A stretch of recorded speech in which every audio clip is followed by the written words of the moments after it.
So to make the first recipe, we're going to take some cooked black beans and just mash them until they're a bit smoother with a fork. And then add some salsa. I just added this one, it's a little bit runny, so it would help me mash the black beans a little bit smoother, but any salsa that you have and like will work.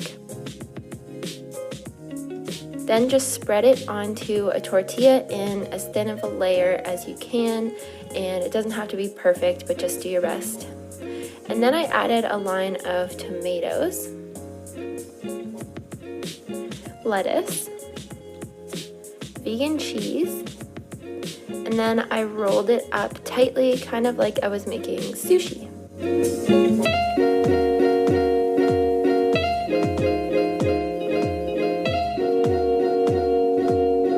Then to cut it, I cut it into a few bigger pieces, and then I cut each of those in half, just so that I kind of made them all even.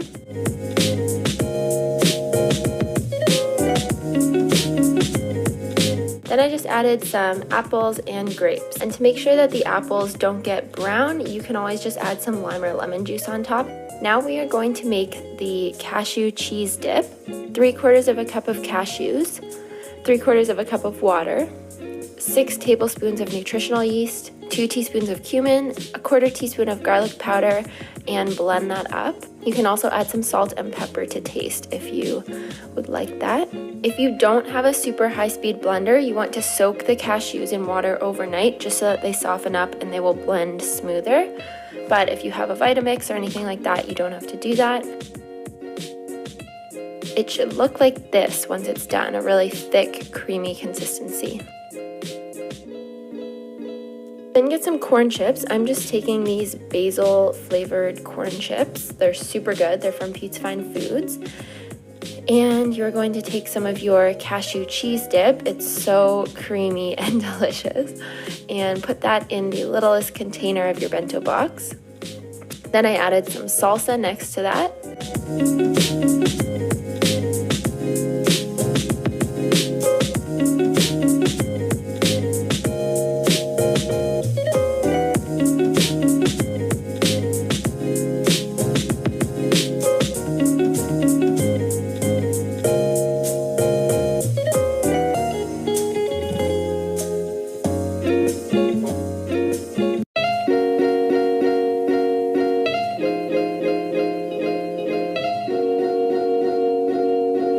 For the rainbow wrap, just get a large tortilla, spread some vegan mayo on it. This is optional, of course, but if you like vegan mayo, then put some on. And then put on your favorite sauce. So I added some barbecue sauce, but you could also do sweet chili sauce or hot sauce or anything like that. Then I added some strips of pan-fried tempeh, and the way that I did this is I just put some strips of tempeh in a pan with a little bit of oil, but you could also bake it or just dry fry it in a nonstick pan. Then I added some lettuce, yellow peppers, carrots, tomato, red cabbage, and some avocado. So you can see I tried to use all the colors of the rainbow except for blue. And then just roll it up super tightly and cut it in half.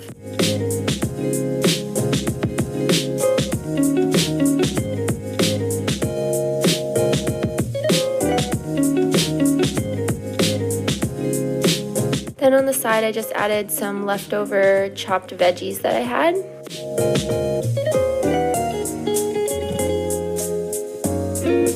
For the second box, you're going to take a can of coconut milk and scoop the coconut cream off the top of it.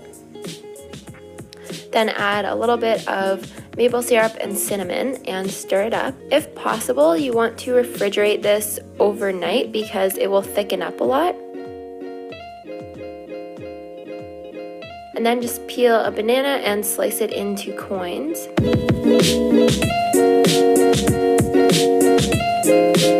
And then put those into your bento box with the sweet coconut cream. And then on the side of that, I just added some granola. So we're kind of making like a deconstructed banana parfait. So the way I would eat this is to just dump the granola on top of the bananas, kind of spread it all out in the bento box, and then pour the coconut cream on top.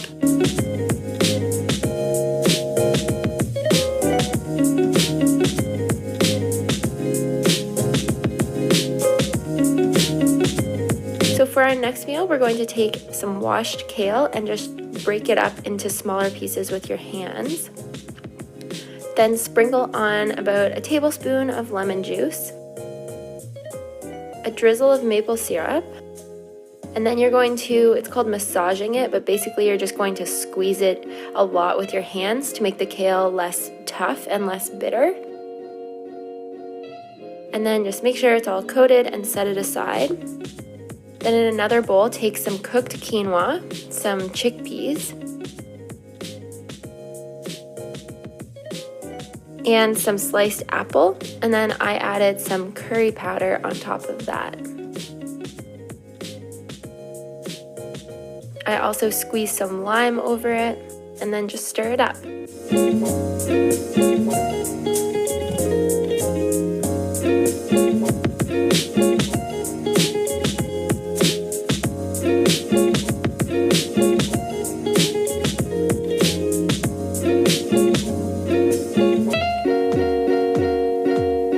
Then I just flattened that out so that it wasn't spilling over the sides. And I added 2 of these cookie dough bliss balls. So the way I made these is just by taking dates and cashews and then some vanilla and chocolate chips and blending all of that together. These ones are so amazing. They taste, honestly, quite a bit like cookie dough. I think it's the vanilla. Then I thought it needed a little bit more color, so I just added some diced tomatoes on top and a wedge of lime.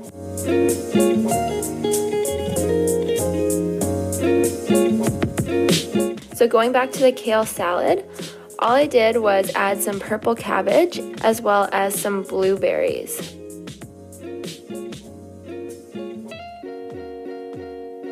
Then I dumped that into the bento box, and I added some extra blueberries on top because they are so good and they go really well with the sweetness of the salad.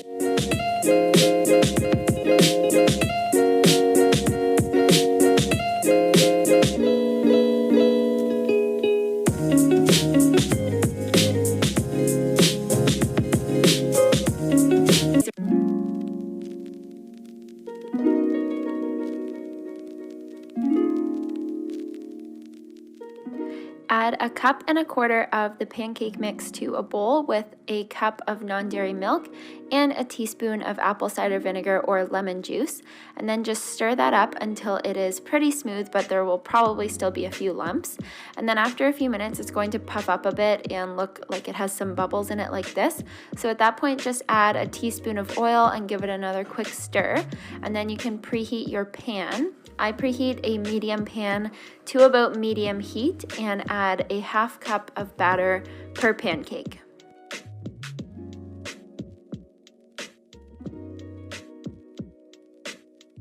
Then you want to add some blueberries. I just added some frozen blueberries. I didn't defrost them beforehand or anything. And I just let that cook for a few minutes on one side, flip it over, see if it's golden on the other side, and then if it is, just cook it for about another minute, and then you are done. I like to microwave some frozen blueberries so that they make like a sauce, and then I put it on top with some vegan butter and maple syrup.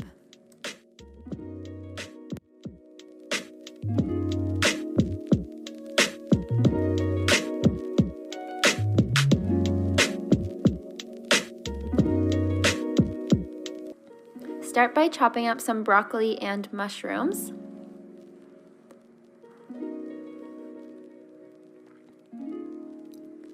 Then just put that on a baking tray and bake it at 300 Fahrenheit for about 10 minutes just to get it a little bit softened and a little bit roasted. Then just boil some water and cook your pasta. Then in a medium pot, you're going to add a few tablespoons of vegan butter. This is probably about 3 tablespoons or 1/4 cup. And then you're going to add a 1/4 cup of flour and whisk that until it's smooth. And then very quickly, you're going to add a cup of non-dairy milk and whisk that until it's all combined. And then once that's smooth, you can add another 3/4 of a cup of non-dairy milk and give it another stir, and then leave that on medium heat for a while until it starts to thicken. And then once you can feel that it's beginning to thicken, you can add 2 cups of shredded vegan cheddar cheese. This is the Daiya brand. I bought the block and shredded it myself. And then just mix that up until the cheese melts a bit and it gets a little bit smoother. This will take a few minutes. And then you can add salt if you want. I skipped that, but I did add some smoked paprika and pepper, about a little pinch of each. And then when you're ready, you're just going to add the veggies to a baking dish along with the cooked and rinsed pasta, and then top it with the cheese sauce.